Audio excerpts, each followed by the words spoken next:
At the heart of Wilsden High School, a secret lurks in the shadows. Join us as we uncover the mystery of descendants of witches as Olivia's world falls apart, and the lines between reality and nightmare blur. What is real and what is the work of evil? Let's find out. Here is Descendants of Witches EP23. Thank you for your likes and subscriptions. Hope to see your comments in the comment section. 2. 47 Yuta September 17, 1946 After school fate. Fate brought the boy here. Death. Death brought the man here.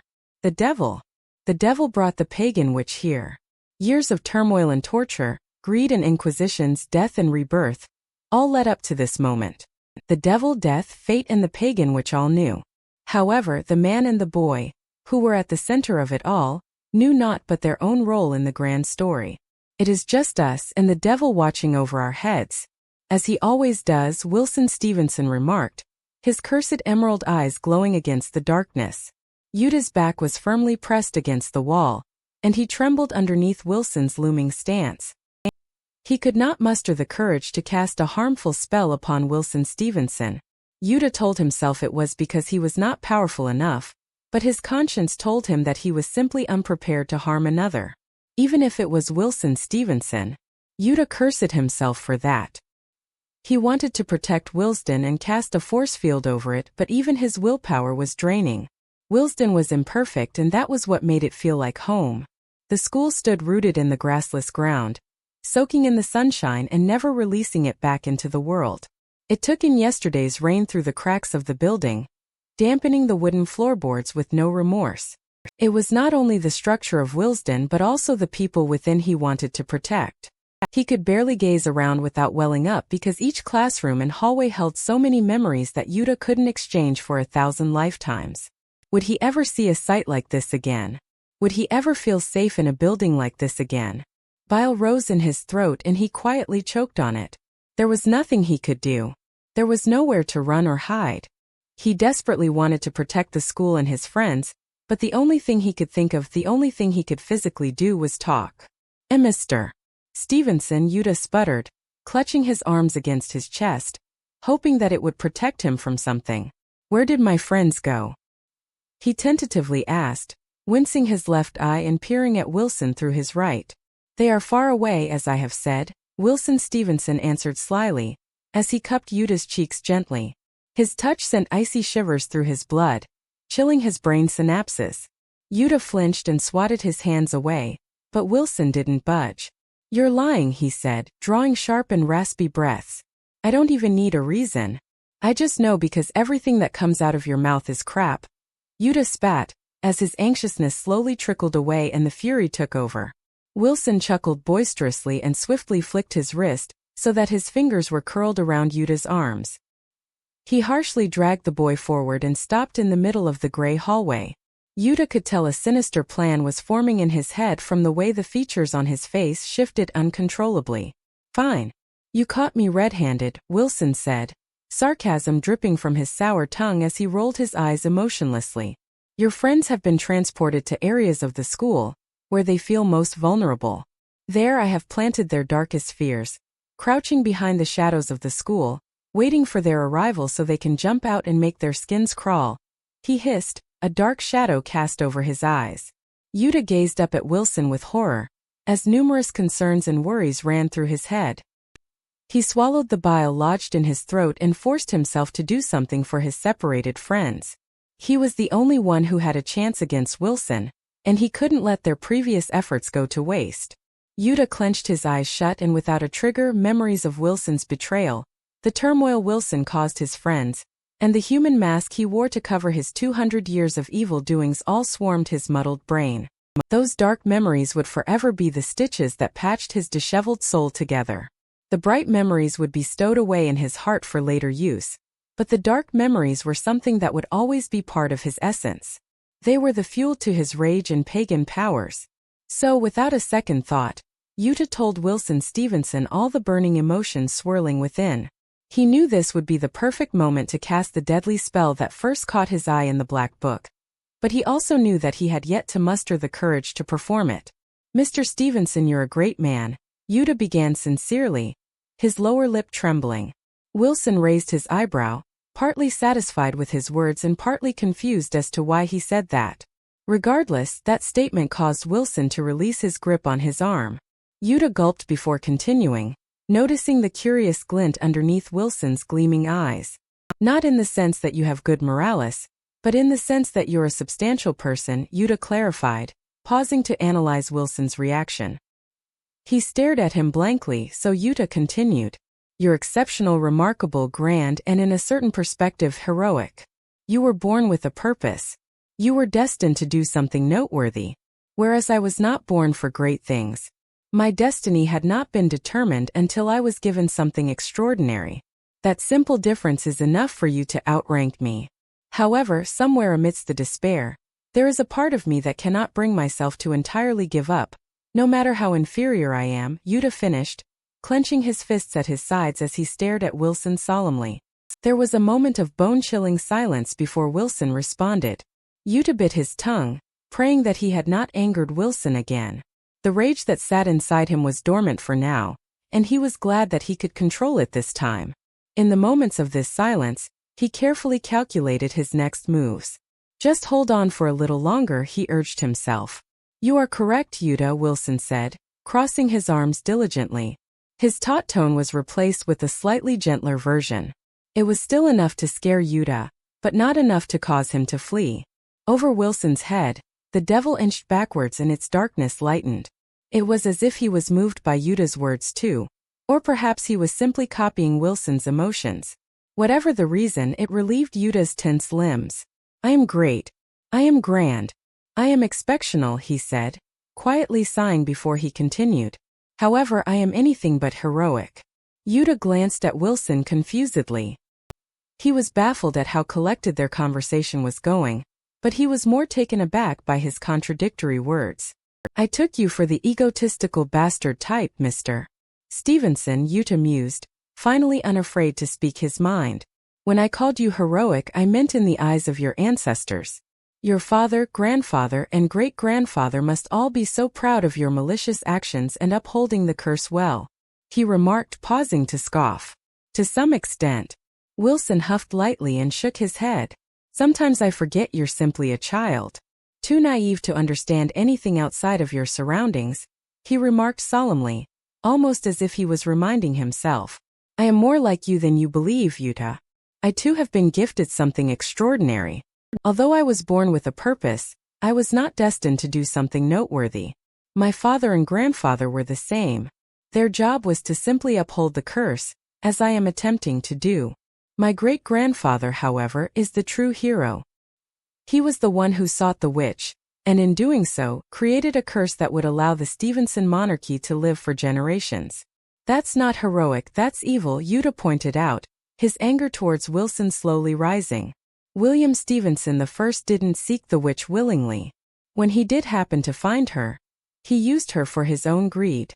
Your great-grandfather asked for a second curse so he could outrank his brother and steal the crown. Wilson calmly shrugged. It is as you said, Yuta. From my perspective, King William I is a true hero. To you, he is simply a greedy jokester who doomed the lives of everyone involved for centuries. We could debate about which stance is factually correct for hours, but in the end we will always disagree. And that is not the point I'm trying to make, Wilson remarked, as unsettling nonchalance bounced off his words. What I'm trying to say is I am not like King William. I have done absolutely nothing to earn the title of being the man who marks the witch hunters.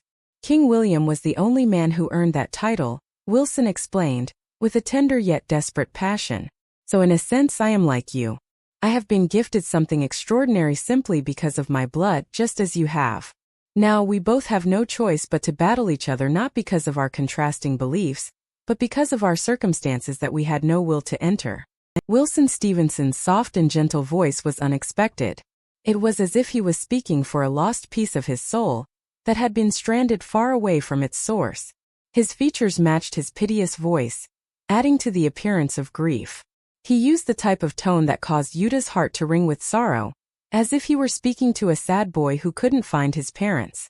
Yuta forcibly reminded himself that he was talking to a cruel man, not a sad boy, so he focused on the conversation at hand. You're right, but as I said, there's still a difference between us. You enjoy performing your duties. You are willingly obeying what the devil and the witch have instructed you to do, and refusing to look for other options. I am at least searching for another way out, which is why I'm standing here. If I can successfully kill you with my pagan powers, there's a chance my friends and I can live, he said determinedly, brushing aside his momentary pity. There are many false accusations in your statement, Yuta, Wilson argued, in a factual tone that was deprived of its usual heat when it came to quarrels with him. Firstly, I have looked for another way out. But the thing about our situation is that there is no swaying the devil and witch gave us these two options, and if we choose neither, he will bring hell unto the earth. It may be hard to believe, Yuta, but that's the last thing I want. Secondly, if you do happen to kill me, you and your friends won't live happily ever after. A new curse will be bestowed upon you all, and this time there won't be a loophole. The devil will make sure of it, Wilson firmly said, in a tone that suggested he was not exaggerating. Yuta looked up at the devil that hovered above them, gazing from the sidelines. He was simply a mist of blackness, yet he supposedly held so much power that he could light the world on fire. Could he truly? Yuta wondered as he scrutinized him. He doesn't look as scary as Mr. Stevenson. Thirdly, I am not actively enjoying the curse. Listen to me, boy, he snapped, driving Yuta's attention away from the devil. Ever since I completed the first half of my mission, my heart has been ripping apart with remorse and guilt, Wilson said, droplets of tears brimming his eyes. Those innocent children I have killed. They were unbeknownst to the curse, unlike you folk. Still, you are all the same simple-minded children, whose only sin was holding the blood of some witch hunter long ago. I suppose this is how the witch felt when she watched her sisters being tortured unjustly.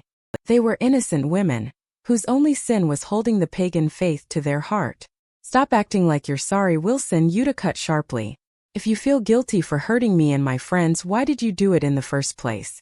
I understand marking us and making paranormal activity happen to us, but what about the other things you did freely? If you felt so guilty, why did you kill Jimmy?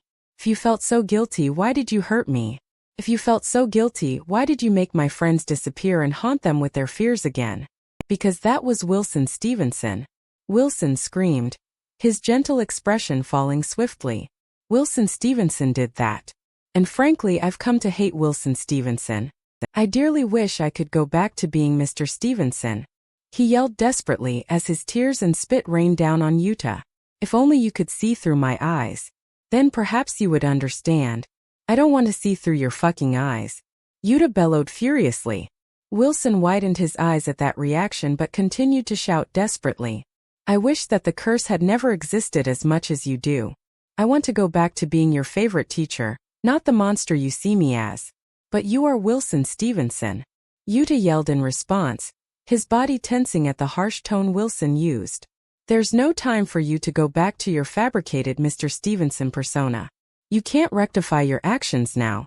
You don't understand. It was not me who wanted to injure you and Jimmy, it was Wilson Stevenson. And I refuse to go back to that horrendous beast. Wilson exploded, the veins on his forehead pulsing with every intense heartbeat. Wilson, Yuta snapped sharply, shooting him a glare. You were a sweet boy, I'm sure. You were a sweet, good boy at some point during your wretched life. But you cannot change the fact that now, you are a cruel man. My soul fluctuates from Wilson Stevenson to Mr. Stevenson, Wilson interjected urgently, ignoring Yuta's comment. Some hours I am Wilson Stevenson, the 200-year-old man who holds the ability to mark and torture you. Other hours I am Mr. Stevenson, the 20-year-old man who wants to help and teach my students about the good things in this world. Like leadership and teamwork. Wilson yelled, his expression one of desperation as if he was trying to achieve Yuta's approval. Are you insane? Wilson swiftly grabbed Yuta by the shoulders and gripped it harshly. I don't care if I'm the most insane man in the entire world. I am not going to allow you to choose the second option, he hissed, not in a venomous way but in a determined way. Yuta, you and I both understand that we can only make one choice here. Either the first or the second. Yes, and I choose the second. Why are you so against it? It doesn't matter whether the curse continues or ends. You'll be dead anyway, Wilson Stevenson, Yuta harshly spat, ignoring the saddened expression Wilson wore, which he assumed was feigned. I cannot bear to see you die, Yuta, Wilson said, his sharp voice turning into a mournful and somber melody. You can't bear to see me die, but you're willing to let me live forever. As a slave, Yuta pointed out furiously, squirming underneath his familiar grip. Wilson Stevenson wants you to choose the first option so the curse can continue, he said, ignoring his comment. But Mr. Stevenson wants you to choose the first option, so he doesn't have to see you kill yourself. Wilson exclaimed passionately, his face contorted with what Yuta could only define as grief. Yuta's lips parted and he leaned away from him, having been taken aback. He stared at Wilson curiously but didn't let go of his rage. Why are you always switching your reasoning? Earlier today you said. It doesn't matter what I said earlier today because earlier today I was Wilson Stevenson. Now I am Mr. Stevenson and I want you to choose the first option because I would much rather kill you all than see you kill yourself. He shouted in a way that suggested he was despondent and urgently looking for a way out. No, Wilson, you are not and was never Mr. Stevenson. You only want to be Mr. Stevenson, Yuta snapped disconcertedly. Besides, you are so sick for thinking that way. There's no other way to think, Yuta. I was hoping that if I could urge you to choose the first option, then I could allow you to watch your friends die by my hand. You are insane, Wilson. Seeing my friends die by your hands is not a good opportunity. Yuta yelled fiercely, his widened eyes narrowing into slits. His blood boiled due to the agitation Wilson caused, and he was starting to get fed up with his nonsensical ramblings. It is, Yuta, Wilson whispered with a sort of rashness that blended with insanity and anguish. I wish that I had the chance to see my father die. Unfortunately, he died 2 days after I was born. I could not even say that I love him, he said, his voice breaking with every sorrowful word. Which is why I'm giving you that chance. I want to allow you the time to say farewell to your friends before they die, rather than killing them unexpectedly. Yuta looked up at Wilson, speechless and baffled. Tears that he didn't notice before were streaming down his teacher's hollow and sunken face. Guilt looked uncanny on Wilson, but it was there, no matter how much Yuta wanted to avert his gaze. The fire burnt Wilson out so badly there was nothing left but a shell of a person. His eyes were as open and honest as a child, and it made Yuta wonder if he truly wanted to see Wilson buckle under his own burden of remorse. Yuta, I think it's better that you choose the first option. Why do you think I have prolonged killing your friends for this long? Yes, I was given a full year to complete my task, but I could have easily ended it all on the first day of school. Your marked friends are the easiest to kill objectively. They are weak children with no special powers like you. However, they are the hardest to kill, subjectively, Wilson said softly, as his numb arms completely let go of Yuta. Perhaps it was because I became subconsciously attached to all of you. However, I definitely know that I couldn't allow myself to kill your friends unexpectedly when you didn't understand the reason why. That was why I planted that book in the library so you could find it. I knew you folks would test your theory first, which is why I was unafraid to break the news to you earlier today. Yuta, I want to allow you to say farewell to your friends before I kill them, he whispered, speaking from his heart. I know I have betrayed you, but please do me this one favor. Please don't kill yourself because you think it's the only way out. I would much rather be the only one who has blood on his hands because I already do. Please don't choose nothing either, Yuta. Hell on the earth will be the same as watching you kill yourself, except it will be all of you. Yuta, let me kill your friends so that you can live. I care about all of you, I truly do, which is why I'm asking this of you. I detest having to be the one to do it, but I know I must. I do not want to stain your innocent friends' lives by having them watch you kill yourself, Wilson said, crying in between his choked words. And I definitely do not want to die with the knowledge that Yuta, he whispered, placing his hands on his cheeks and caressing him, that my poor Yuta killed himself. Because of Wilson Stevenson. At first, Yuta stared at the psychotic man in front of him with disgust. It was difficult to tell which parts were lies until Yuta figured it was because he was speaking the truth. As Wilson continued, pleading and crying in between, Yuta realized something. He was neither Wilson Stevenson nor Mr. Stevenson. He was simply a man. Although it was undeniable that he lived for 200 miserable years, it did not change the fact that he was a man. Wilson, Yuta whispered, his eyes sullen as he gazed at him with pity. I understand what you're trying to do. I know you're being sincere in your own sick way. I also know you're trying to help me overcome my fear, so that I can become the best heir to the curse as possible. I'm right, aren't I? Wilson slowly nodded, surprised that Yuta caught on to that. His back was slightly hunched, so his eyes were leveled with Yuta's. Yuta gazed into his emerald orbs and studied them. There was no denying the genuine emotion in the eyes that seemed so inhuman hours ago. Wilson, no matter how genuine or truthful you are being right now, I will never be able to overcome my fear by choosing the first option. Eliminating my friends will only do more harm than good, Yuta remarked, his voice strong and his chest puffed outwards. My fear is of living without my friends. I cannot live without them, so the only way to overcome my fear is to die. Wilson's lips parted with shock as Yuta slowly raised his bloody hands. He overturned them without a tremor and directed the devil's mark carved on his right palm towards Wilson Stevenson. In the blink of an eye, Yuta whipped the air with as much strength as he could muster and shouted, "Mortem!" A string of white light exploded from his right palm, only for it to falter and simply skim Wilson like a deflated balloon. There was a moment of stillness between the two. Wilson's wide eyes darted from Yuta to the dissipating light. Yuta bit his lower lip and groaned inwardly, realizing he should not have set high expectations for himself. Wilson, who stood frozen in his spot, and for some reason he did not fight back. Yuta inhaled sharply and raised his hands again. He directed his carved palm at Wilson and concentrated all his strength on that one word. "Mortem!" He screamed again as another ray of white light shot outwards. This time the light grazed Wilson's arm, causing blood to leak from the thin slice. Yuta had aimed his hands in a perfectly straight line, yet it still swerved to the right. The force that rebounded to him was as flimsy as a feather, which caused Yuta to quietly growl with irritation. He didn't know much about how to use his magic, other than that he had to recite the spells from the book with genuine strength. Yuta raised his hands again, only to be slammed with a belt of shadowy light. Yuta tumbled to the ground after the sudden attack. After moments of squirming, he looked up and grasped the stinging side of his body that had been struck. He gazed up at Wilson with a pained expression, barely able to see his overturned hands aimed at him. "I suppose we're playing with fire now, Yuta," Wilson whispered, masking his wavering voice with his lethal words. "Is this what you want to do? Is this how you want it to end?" he asked in a tiny voice, almost as if he didn't want this. Yuta gritted his teeth and reluctantly hauled himself off the ground. He nodded wordlessly as blood dripped down his forehead.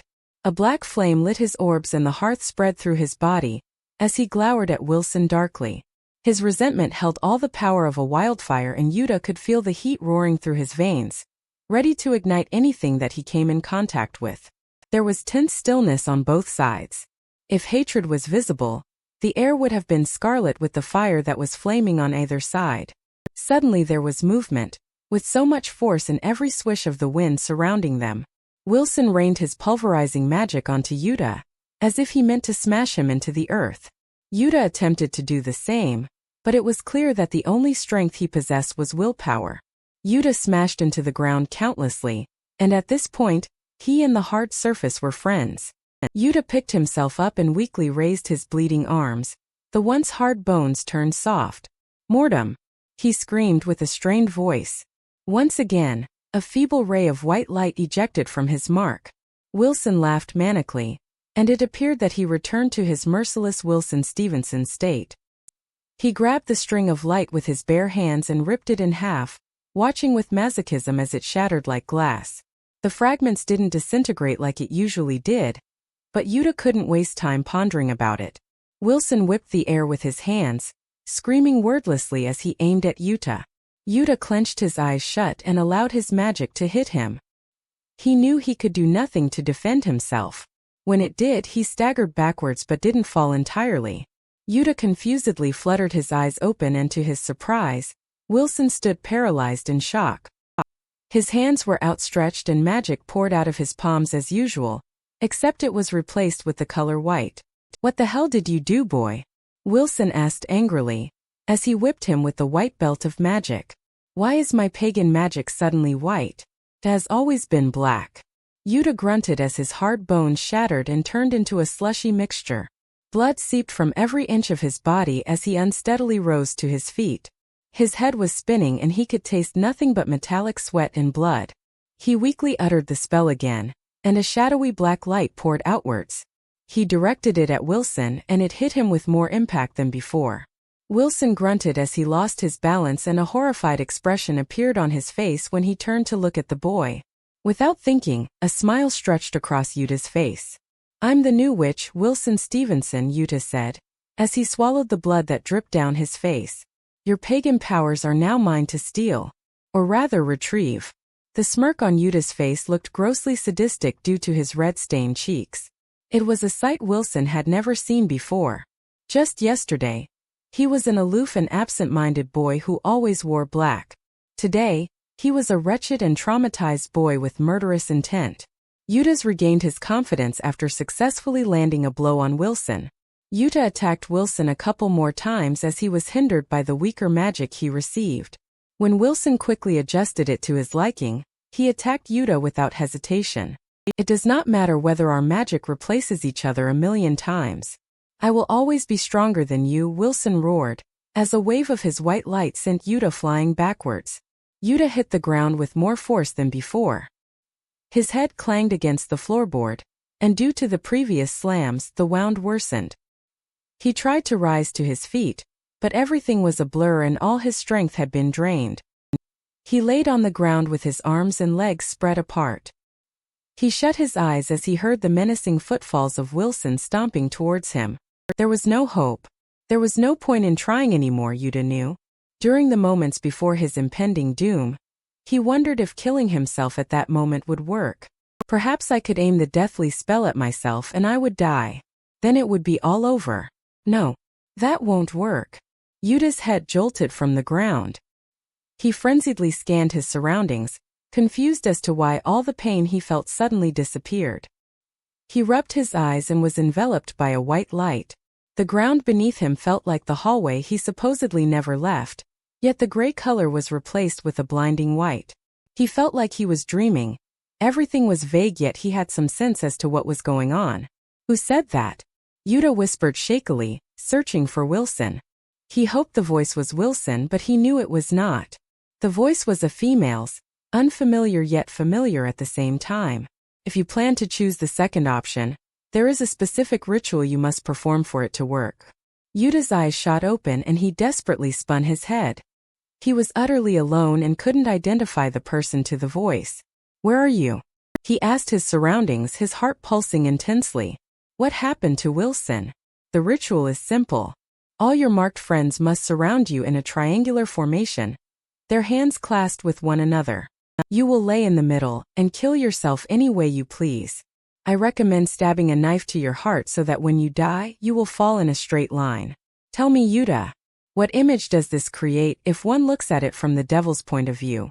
Yuta stood on his feet and was surprised at the strength that returned to his body.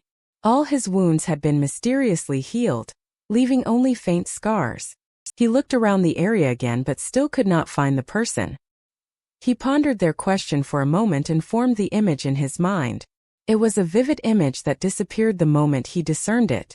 Luckily, Yuta was quick enough to catch it, although he could not shake the uneasy feeling it gave him.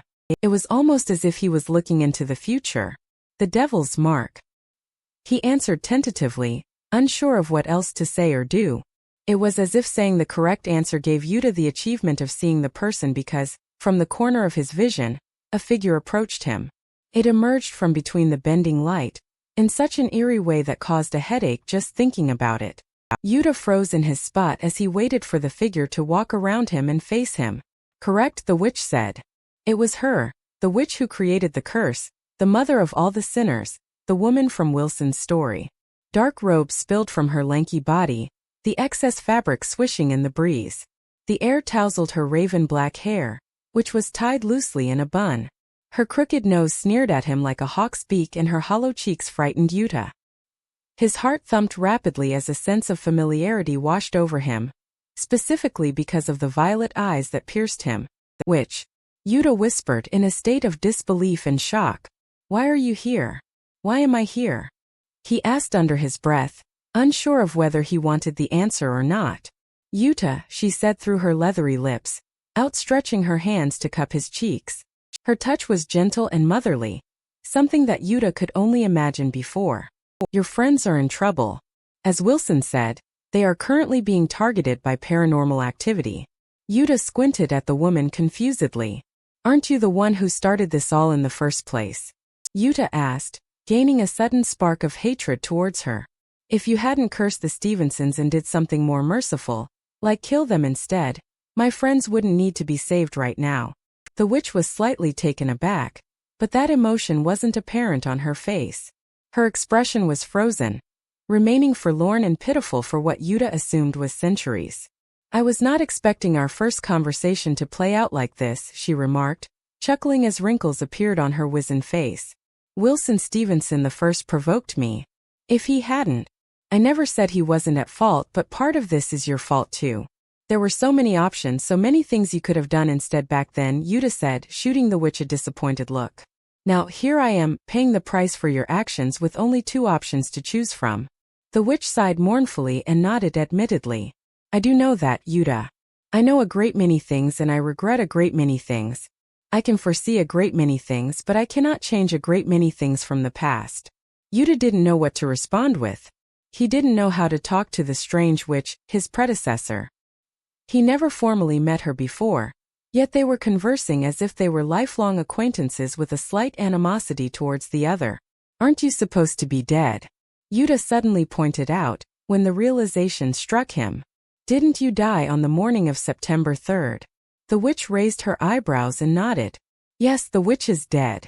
You are currently talking to my soul, which can because of the shadow, she explained, solemnly clasping her hands and resting them below her waist.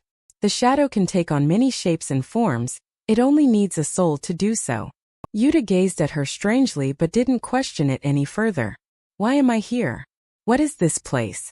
This place is the hallway in front of room 110, where you have always been, the witch said simply, shrugging. I told time to pause itself so I could talk to you. There are 2 things you have to do right now, Yuta, before it's too late and Wilson finishes you off. Save your friends. You must do so for the second option to be viable. Wilson isn't making paranormal activity happen to your friends just to distract them. He's doing it with the intent to kill them behind your back while he talks to you about the first option. Why are you helping me? Yuta asked, feeling strangely calm amidst her presence. Why do you want me to choose the second option? I do not want you to choose the first or second option, Yuta. I want you, the new witch, to do what feels right. To make the right decision now before it's too late and you'll be living until you're 1,000,000 years old with a great many regrets, she said sorrowfully, placing her soft hand on his shoulder. I can help you save your friends, she said, turning around so that she was hugging Yuta from behind. Repeat what I say. Repeat it with not only strength but also will. Be willing from deep within your heart and soul. That is how you use your pagan powers. She slowly wrapped her arms around him and straightened his arms. The blinding white world around them dissipated and they returned to the gray hallway. She guided Yuta's hands in the direction where the frozen Wilson was standing, a few meters away. Say non timere timorem meum amplius, Wilson Stevenson, to save your friends and mortem to wound him so severely he'll be unable to walk, she instructed, whispering in his ear. That will give you enough time to flee and meet your friends in the pool room, to perform that ritual I explained earlier. I'm scared, witch, Yuta suddenly said, his splayed palms trembling. The witch nodded with understanding. She clasped her hands over Yuta's and stroked them soothingly. You're not scared, Yuta. You simply fear Wilson Stevenson just like the other Mark children. Yuta pursed his lips and nodded, unsure of what to say. I suppose. Aren't they the same thing? Being scared and fearing something. The witch shook her head knowingly. Being scared is when you've lost all hope, so you give in and allow what you're scared of to take over, she said, resting her delicate chin on his shoulder as she positioned his hands. Fearing something is different. Fear is part of being human, Yuta. It's the precursor to bravery. You need it because it wakes you up to what needs to be done. So feel it, own it, and let it ignite your thoughts. Her words struck that very feeling of bravery within him. His back straightened and his hands lost their tremor. They stood in a position one would use when drawing an arrow. The witch was the archer and Yuta was the bow, prepared to shoot his fiery arrow at the beast in front of them. Time unfroze. 2. 48 Yuta September 17, 1946 after school. With the witch at his side and the world around him a blur, Yuta screamed from deep within the forces of his soul. He allowed his fear to ignite all the willpower and strength stowed within, and used it to fuel his magic. The witch screamed alongside him, and Yuta was unsure as to what effect that had until it happened. Non timere timorem meum amplius, Wilson Stevenson. They chanted as a dark ray shot from his palm. The enormous and strong belt of darkness shot out and soared through the air. Wilson blinked and halted in his tracks when he saw the string of darkness propelling towards him at rocket speed. The magic struck him and he skidded across the ground, his head banging with every bounce. The moment the darkness struck Wilson, a white light flooded Yuta's vision. Yuta shielded his face with his arms and the witch hugged him as the impact of the force came in a gush of wind. They stood their ground as the strong wind pushed them backwards. The witch's hair untied at the force and sprawled above her like a halo. For a split second in between the fragments of the light, he could see his friends facing their darkest fears. Carter was deep within an endless pool of water. Jessica struggled underneath the clutch of herself. Josh was being strangled by his mothers. Olivia was locked in a dark closet with her therapist. Barbara was in a spider's grip, and Ronald was being beaten by a ghost.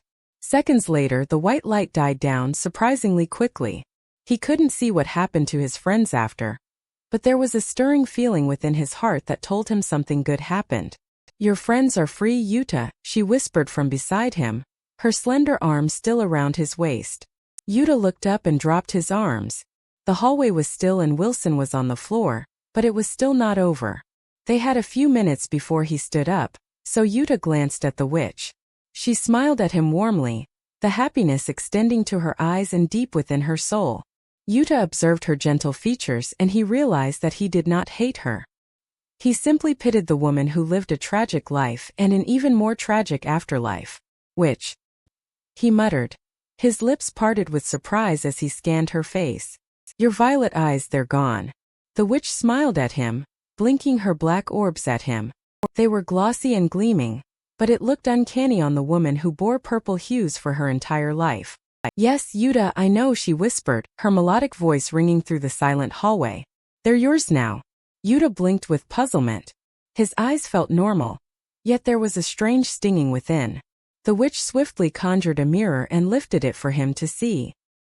He stared at his reflection and gasped. His eyes had been replaced with hers. Or perhaps he always had a violet flare underneath the layer of darkness. The boy's eyes were both violet and obsidian at the same time, with specks of white creeping around the edges. He blinked and the beauty was momentarily covered by his eyelashes. By the time Yuta's eyes opened again, his intense stare startled himself. It was a stare that communicated his pain and it was telling himself to let go and move on. But Yuta could not move on, just as he could not forget his glaring eyes whose light never faded even in a sea of despair. "Are you ready, Yuta?" the witch whispered as the mirror disintegrated. Yuta nodded without hesitation as Wilson Stevenson rose from the ground. He bared his teeth at Yuta before he was caught off guard by the woman in a black dress standing beside him. His eyes flew open as his brain registered the witch, but by then it was too late. "Mortem," Yuta and the witch chanted, as a wave of shadows shot from his palm. Pulsing from his fingertips was a dark light. It flickered and changed colors from obsidian to violet, then back to black. Threads of silver sprawled his vision, as the darkness enveloped the entire hallway, or perhaps the entire school. He could gauge the depth of his magic because of the coat of darkness that swarmed him. His magic was raw as if it was coming from decayed nature mingling with the earth. The terrifying, intentional, pagan magic. The air in front of him became warped and twisted. His head spun and his sense of direction turned hazy, but he could feel his feet lift from the ground. The witch's hand slipped off his shoulders as he levitated in the air, and the tips of his black hair grazed the ceiling. The air was cooler, his body was lighter, and refreshing power surged through his veins. Pulsing energy coursed through his bloodstream, and it was so strong that it reverberated throughout the hallway. Like a sudden current of ocean tides, a dark and intense feeling ignited his mind and tore away all emotion he had left. If one looked at the sight from the ground, they would see that the black cloud who was named the devil had merged with Yuta's pagan powers. The boy could freely control and guide his magic in any direction, with a simple wave of his burning fingertips. His pagan powers were the strings, the devil was the puppet, and Yuta was the puppet master. Wilson Stevenson was a mere speck on the ground compared to the vast boy that loomed overhead. When the devil latched onto the magic, the mist swelled and increased in size. It filled the hallway and seeped through the cracks, polluting the upper and lower floors. The black mist swirled into a wind-stirred storm that converted the night into emptiness.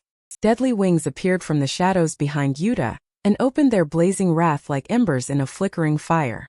Those wings covered what remained of the moonlight, and Yuta's blazing violet eyes were the only color against the shadowy veil. It was at that moment Wilson realized the perilous truth that had come to swallow him whole. Perhaps Yuta was not just a witch. Perhaps he was the devil. The spell shot towards Wilson at rocket speed, like a ferocious tide desperate to touch land and cause havoc. From the air, Yuta could see his emerald orbs drained of light as the powerful spell slammed his teacher. Wilson flew backwards and skidded across the hallway, landing only after he crashed. Finally, the world was silent. The stillness of Wilson failed to frighten Yuta, but it was unnerving nonetheless. Perhaps it was the moonlight that made Wilson's skin ghostly pale, or the lack of wind that made every flaky hair hang without movement. He didn't even blink. He simply kept his bloodshot eyes on the ceiling as if it was whispering secrets to him. Yuta gently dropped to the ground, pausing to allow his brain to catch up with the series of swift events that occurred. The black mist that was swirling him disintegrated, leaving behind no residue. It was as if nothing had happened and the devil was never there. Yet Yuta could still feel the devil's burning touch. It was a peculiar feeling because he did not feel the burn on his skin. He felt it in his soul. It was fiery and dark, yet was lined with a sort of mildness. It was like a black rose, beautiful because it was a rose, unsettling because it was a deathly hue. Yuta turned and looked at the witch Blanqui. The emotions of triumph and victory he should have been feeling were frozen. She smiled at him and outstretched her arm, pulling Yuta in for a hug. It took him by surprise, but it strangely comforted him. As he held on to her, his emotions rained down on him like a glacier crumbling apart. The burden of all his hardened and frozen feelings was too much to carry, and it seemed her embrace urged him to let it fall. His face scrunched as the heavy emotions bombarded him, rendering it difficult to breathe and think. All he knew was that he injured Wilson severely, his friends were safe, he used his pagan powers, and he was in the open arms of a divine mother. It still did not erase the impending despair of what he knew had to happen next. Streaks of fire burned his cheeks as he clung onto the witch. Each new wave a hot trail of agony poured from his tear ducts, and his slender shoulders shook desolately. A deep emptiness filled his heart as the sentiments brewed over and boiled past the seams he could no longer hold together. His breathing hitched as his knees grew weak and he slumped against her, drowning in his tears of hell. "Yuta," the witch whispered in his ear, softly rocking the whimpering boy back and forth. "Life is tragic. We pass through this world but once. Few tragedies can be more extensive than the stunting of life. You were truthful when you said you were not born for great things. Yet you used the resources you had, the willpower you gained, and the friendships you upheld to go far in this life. You were born to create great things and mark your legacy through your actions, which you have successfully done. Not many achieve that at your age." In her arms he felt her soft skin and the gentle squeeze on his own. He bathed in her warmth and allowed her flowery fragrance to take over his thoughts. He was too tired to celebrate or smile. All he could do was stare confusedly through his drenched lashes. "Is it over?" he asked timidly, sniffling as he looked up at her. "Is it finally over?" he breathed, staring into the embers of her obsidian eyes hopefully. The witch lightly shook her head, a faint smile present on her face. "You did excellent, Yuta," she whispered, running her fingers soothingly through his soft hair. "However, it's not over yet. You and I both know." Yuta nodded softly, relieved after hearing those words from someone else. He knew it was not over, though he desperately wanted it to be. He wanted to flee to his friends and escape the school, although he knew that would only cause them more turmoil. So he chose to expose himself to his deepest fear, just like his friends. After that, fear would have no power and it would shrink and vanish. Then they would be free. Go, Yuta, she said, gently pulling him off her. They stared into each other's replaced eyes, sharing not a conversation but an emotion. Go to your friends. Find them before they reach this hallway and lead them to the pool room. Although I can't make any promises, I will stay back with Wilson to ensure he doesn't cause more damage. Yuta nodded and he rubbed his puffy eyes, eternally grateful. Thank you, witch. Thank you so much for your help, he whispered, never-ending tears streaming down his face. His heart hammered erratically in his chest and he could sense his fate mere inches away from his reach. He was lost for a moment, in a sea of his befuddling emotions, but now he knew what had to be done. There was no backing out now because he knew that was what a coward does, not a leader. And Yuta was no coward. The witch shook her head, the features on her face as soft as the morning light Yuta would never see again. In her eyes he saw her humanity and ironically realized that she was the most humane out of all of them. There were times it got lost when she became the person the world demanded of her. But he saw in her eyes at that moment that love burned there too, the sort that endures for eternity. Do not thank me. You're the one who did that. All I did was offer a little guidance, she said, cupping his cheeks one last time. Perhaps if the situation was different, I would have been able to teach you all my knowledge as your predecessor. Although I knew for a long time that the situation would turn out this way. That is why I wrote all the spells and incantations I know in the Pars de Malleus Maleficarum. No matter how long you're going to live for, whether it be until the end of time or the end of this hour, I wanted you to explore your gift, she said, her expression softening as she gazed at the young boy. She swiftly snapped out of her trance and ushered him away. Go now. Your friends are waiting. Yuta nodded and spun on his heel. Before he turned around the corner, he glanced over his shoulder and caught eyes with the witch. She was just as he imagined during Wilson's telling of his story. Her hair was long and string-like, tumbling down her back like an obsidian waterfall. The intensely black hair against her ivory skin created a contrast that only served to make the woman look ghostly and haunting. Yet, she was anything but that and stood with a poised grace. Her hands were clasped around her black linen gown that entangled her thin frame. Her porcelain skin was ashen and her recessed cheeks inflated slightly with every breath. She wore a gentle expression, and there was a hint of triumph in her knowing smile that was much like the supple grin of a mother. Wait, before I go, tell me your name, Yuta exclaimed earnestly, rushing towards her. The witch parted her lips with surprise. She paused before nodding, her wizened features finally releasing its tension at the aspect of revealing her deepest secret. She leaned to whisper in Yuta's ears, her husky voice sending waves of warmth that set his violet eyes ablaze. Yuta blinked with surprise and before he could react, she was gone. Yuta. Yuta's eyes flickered towards the voice and he instantly gasped with relief. He bolted across the corridor with more speed and collided into Carter's open arms. Carter! He exclaimed with joy, squeezing him tightly. We were just about to return to you. He explained hastily, ruffling his black hair as he pointed at the others that surrounded them. We were split up, I know. I'm just glad you're all safe, Yuta said, gazing deeply into Carter's silver eyes. Their colorful eyes sparkled at each other as Carter held the back of his head and pressed his forehead against his. They grinned affectionately at each other before Yuta shyly burrowed his head against Carter's shoulder. What happened with you and Stevenson?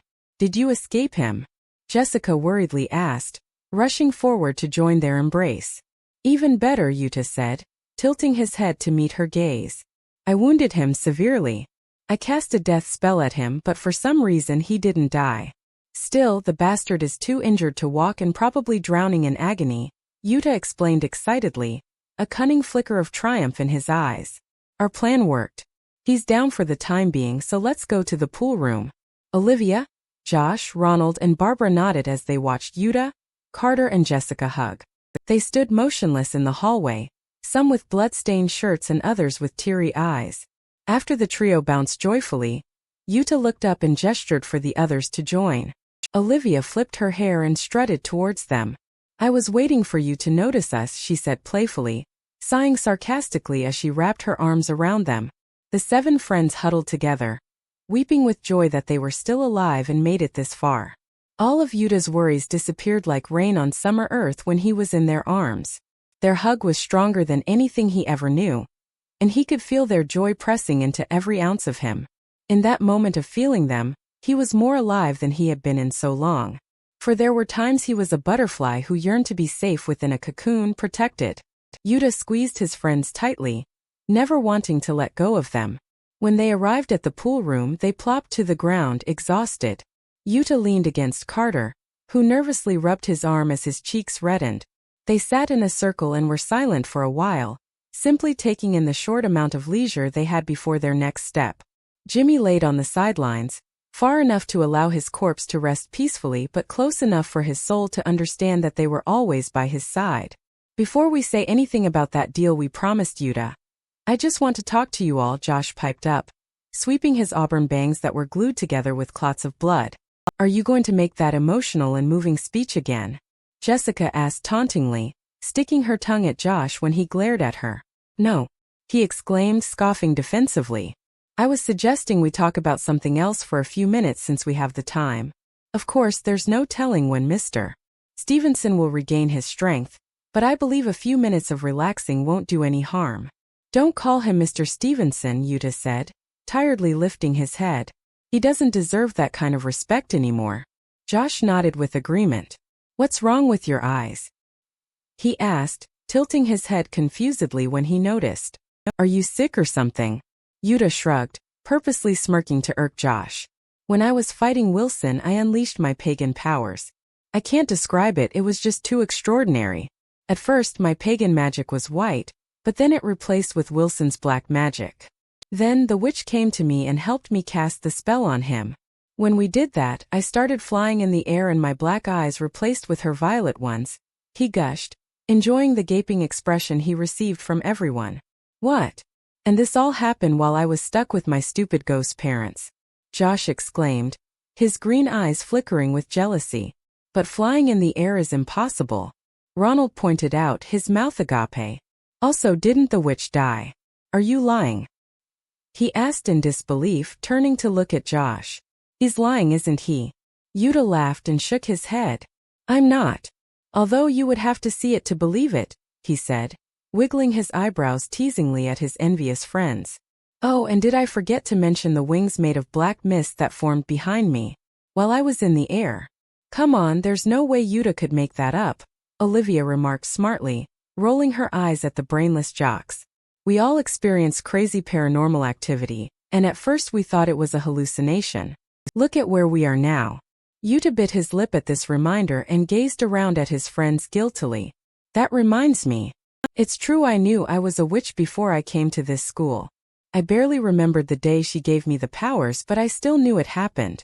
I hope you can believe me when I say that back then, while we were solving the mystery, I truly did not know a thing about my abnormality. Except for a random spell that causes an explosion, something which I picked up years ago by chance, after reading a Latin word from a book. The reason why I didn't tell any of you to begin with, is because I wanted to forget that I carried that burden. I shouldn't have kept it a secret from you after that, but I was narrow-minded and thought you would all suspect me further.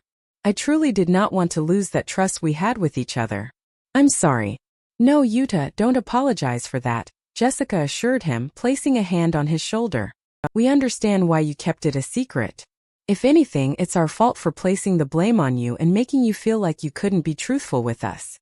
I can't even begin to imagine what it must be like, carrying a curse for 10 years that you know nothing of. There's no need to apologize. What you did was amazing, Yuta, Carter mused, awestruck. You not only defeated Stevenson but also did some crazy witchcraft thing. Jimmy would have loved to see that, he said, discreetly rubbing the nape of Yuta's neck. He probably would have said something like, You did great, Yuta. If I were a witch, I would have knocked him out as you did. Josh chuckled and joined Carter's impersonation. He also would have said, I probably would have done it better since I have a gold medal in chess after all. In nationals, Barbara added, winning many laughs from the group. After the laughter died down, Yuta bit his lip, saddened by the mention of Jimmy. I wish he was here with us now to celebrate our victory, he said, casting his gaze on the floor. Jessica leaned forward and placed her hand on Yuta's knee. He's here with us in spirit. Plus you avenged him. He would have been proud. No. We avenged him, Yuta corrected, looking up to meet everyone's gaze. If it weren't for you all, I wouldn't have mustered the courage to successfully perform that spell. You all are my motivation to continue fighting, he said firmly. We're not finished fighting yet. Carter nodded his head and sighed before speaking. You're right. You haven't successfully defeated Stevenson, you only wounded him severely. That means it's time to give you our end of the promise, he said, somberly as he cast his gaze downwards. You can go through with the second option. Yuta perked up at this, only to notice his friends' frowning faces. He chewed on his lower lip deep in thought. I know this isn't what you all want, he started hesitantly. But I want you all to live long, normal lives, and choosing this option will give you that. But what about you? Jessica feebly asked, although she knew the answer. I suppose I was meant to die the moment I was given these cursed powers, Yuta said softly. Speaking the truth was difficult, but his friends had been through worse. How are you going to do it? Olivia asked, nervously gulping. We have to see it. Apparently there's a specific ritual we have to perform. All of you marked people must surround me in a triangular formation while holding hands. I will sit in the middle and kill myself by stabbing a knife to my heart. That way when I die I will fall in a straight line. If one looks at it from the devil's point of view, the image formed would be the devil's mark, Yuta explained, wincing uncomfortably as the words trickled off his tongue. Carter widened his eyes with horror, and he desperately grabbed Yuta's shoulder. No, Yuta. Don't do it. Yuta sighed and stared remorsefully into Carter's pleading eyes. Now is not the time to get emotional, Carter. You all promise me I have to get emotional. This isn't a silly game. This is your life. Just choose the first option, Yuta, Carter pleaded as tears streamed down his cheeks. Or wait a couple more days. Stevenson chose today to be the day to end it all, but truly it can be any day until the end of this year. Remember what the witch told him. No. We went through so much to fight Stevenson. There won't ever be a time like now when he's too injured. Plus you promised me that if we don't kill Stevenson, we can go through with the second option. Yuta protested loudly. He instantly quieted when he saw the expressions on their faces. Listen, I know this is really hard. It's hard for me too. I don't want to die. I want to spend the rest of my school days with all of you, without the paranormal nonsense. But your lives are more important. The group sighed and nodded sadly. They were all tired of arguing, and they knew there was no other way. They had already made their decision, so it was pointless to go back now. However, there was still a string of hope, and the children would not let go without a fight. We can take as much time as we need, okay? Yuta said, looking around at his friends compassionately. We can take as much time as we need to say goodbye, he said, masking his wavering voice with strength. They were quiet for a second until Ronald spoke up. Can we individually say goodbye to you? In private? Yes. Whenever you're ready, Yuta said, smiling at them softly. Barbara raised her hand. I would like to go first, she offered, her saddened eyes softening when they laid on Yuta. Yuta nodded, and together they stood up and traveled across the pool room. Yuta glanced over his shoulder at the others who sat alone with their thoughts. Some had their heads in their hands and others were staring at the floor. Yuta sighed and ignored his heavy heart as he turned to look at Barbara. I don't know you very well, Barbara started, turning to face Yuta. I admit that at first I was one of those who suspected you, she said, looking Yuta straight in the eye. But from what I've seen of you so far is that you love us. You love us so much that you're willing to sacrifice yourself. She continued, her voice breaking as she choked on her tears. Yuta placed his hands on her shoulders and pulled Barbara in for a hug. Barbara looked up at him, her autumnal brown eyes sparkling. He ran his fingers through her soft hair and smiled down at her. I know you think I'm doing such a brave thing, Yuta whispered, smiling sadly as he squeezed her reassuringly. Perhaps I am, but I don't care about those kinds of things. All I care about is giving you the chance to live a wonderful life. I would do anything to give you that. They didn't say another word. They didn't have to, because all that they wanted to say was said through their emotions. Barbara solemnly trudged back to the group, and Ronald stood up next. When he approached Yuta, he could barely look him in the eye. Why are you doing this, Yuta? I know you explained yourself countless times, but why? Why won't you even consider the first option? Ronald asked, his brows knitting with concern. I'm sure you know the immense amount of pain this will cause us. What's the point of living a life without you? That pain won't last for long, Yuta said. biting the insides of his cheeks to halt his cascading emotions. You won't remember me because of the pain I caused, you'll remember me because of the pain I prevented you. Ronald nodded as he tried to suppress his tears. He leaned forward and hugged Yuta, his desolate emotions pressing into Yuta. Yuta patted his back, telling him to stay strong. After Ronald turned to leave, Josh groggily stood up, his hands stuffed deep in his pockets. Are you suicidal or something? Was the first thing Josh asked. Do you need a doctor or a therapist? Maybe you can use your witch powers to heal your condition, Josh rambled, speaking in a rushed and harsh tone, as if he wanted to hide the agony within. Yuta tilted his head and scrutinized the boy's downward gaze. Josh was fidgeting with his hands and his emerald eyes darted back and forth as if he wanted to argue with Yuta but couldn't bring himself to look at him. Josh, Yuta whispered, placing his hands on his shoulders. Stop avoiding the situation and tell me what you want to say. Tell me what you truly want to say from your heart. Josh slowly raised his head and leveled his gaze with Yuta. They stared at each other in silence for a while, as Josh mustered the strength to speak from his heart. I'm sorry I treated you like crap, Josh said firmly, not muttering or fumbling with his words. I'm sorry I suspected and hated you in the beginning. I hope you can forgive me now because I don't hate you. Think you're... Josh trailed off, pausing to blink away the tears. I just think you deserve better than this. I also think you're really cool, he said, sniffling as he rubbed his swollen eyes. I mean, you're a witch, man. Not everyone can say they personally knew a witch in their lifetime. Yuta chuckled softly and outstretched his arms to hug Josh. Josh laughed with him and slapped his back, in the jock-like manner that offered comfort. Josh turned to return to the group and Olivia approached him next. Olivia twirled a strand of her hair as she stared at the ground, thinking of her words before she spoke. When she looked up, Yuta noticed her mascara was smeared due to all the silent tears she shed. She changed immensely compared to the first time he saw her. It caused a sense of warmth to spread across his heart. Yuta, she started, her lower lip quivering as she gripped the strand of hair tightly. Don't do this, she quietly begged, slamming against Yuta's chest. Yuta wrapped his arms around her and held her head as she cried against his shoulder. Olivia, stop crying. It's not worth it, he whispered into her ear. We've already cried enough. Now is the time to stand tall and be strong. How can I be strong when Jimmy is dead and you're about to kill yourself? What am I going to do after you die? Live and move on. Never. I'm never going to forget you, Yuta. She sobbed, punching his chest lightly. I'm never going to forget you. I'm sorry if I ever said anything rude to you. I'm sorry that I wasn't on your side until today.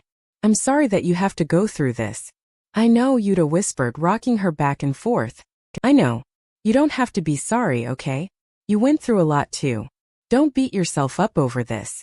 Olivia nodded hesitantly and left after a few minutes of hysterical crying. As he watched her leave, Yuta heaved his heavy chest.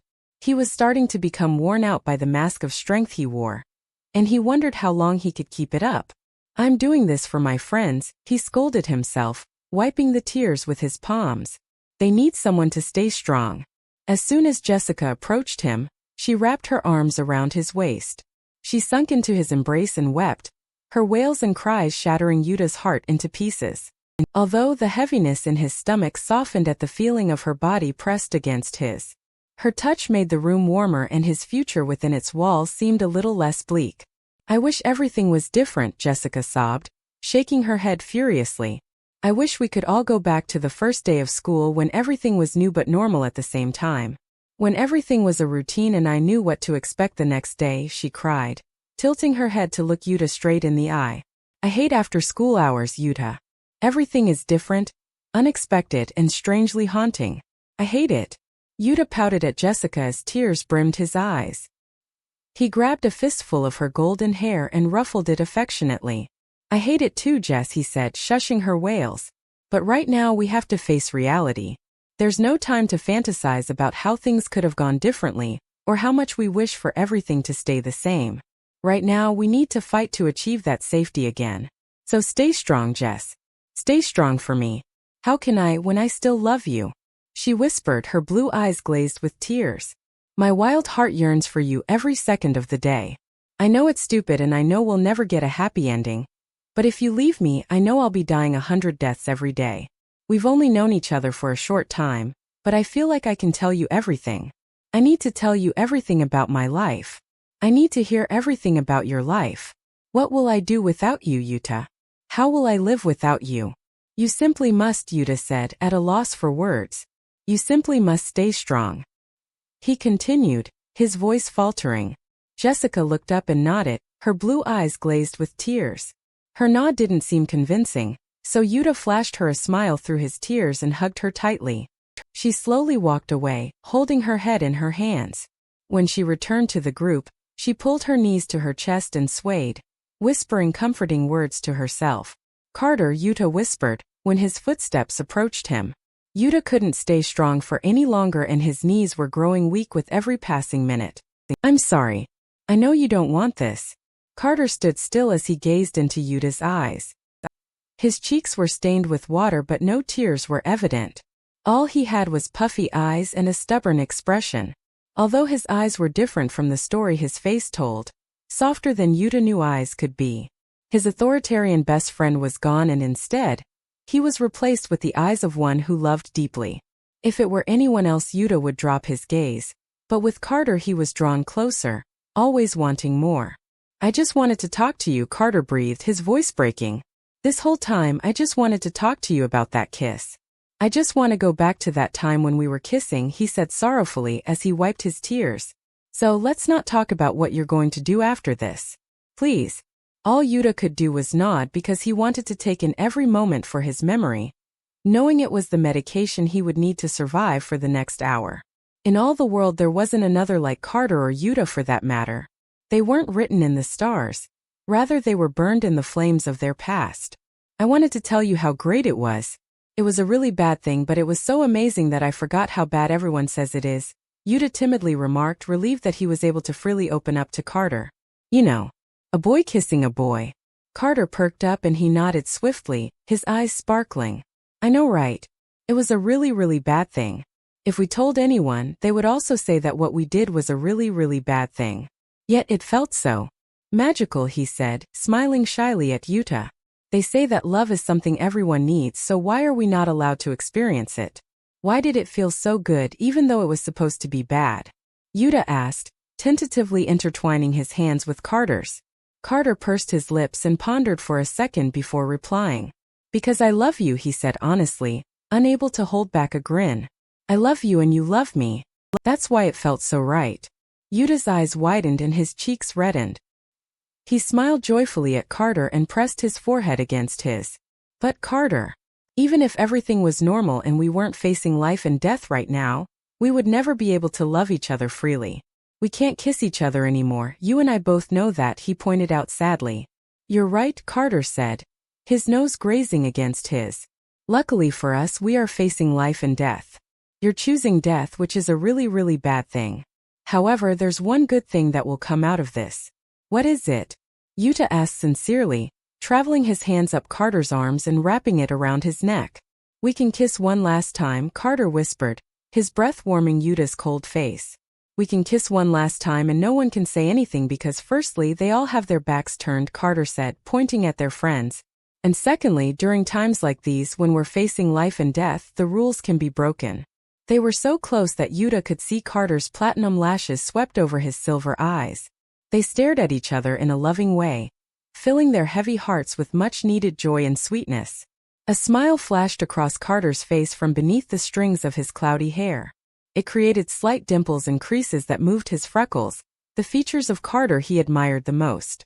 It gracefully moved up and over his cheekbones, then slanted sharply at his mouth.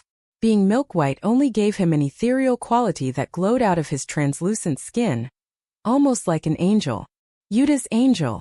So kiss me, Yuta. Kiss me one last time. And so Yuta did.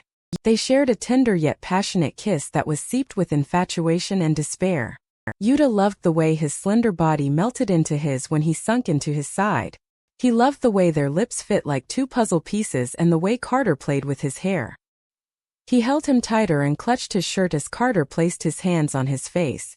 Just like that, the world around them crumbled as they fell deeper into a love that was meant to be in heaven, not earth.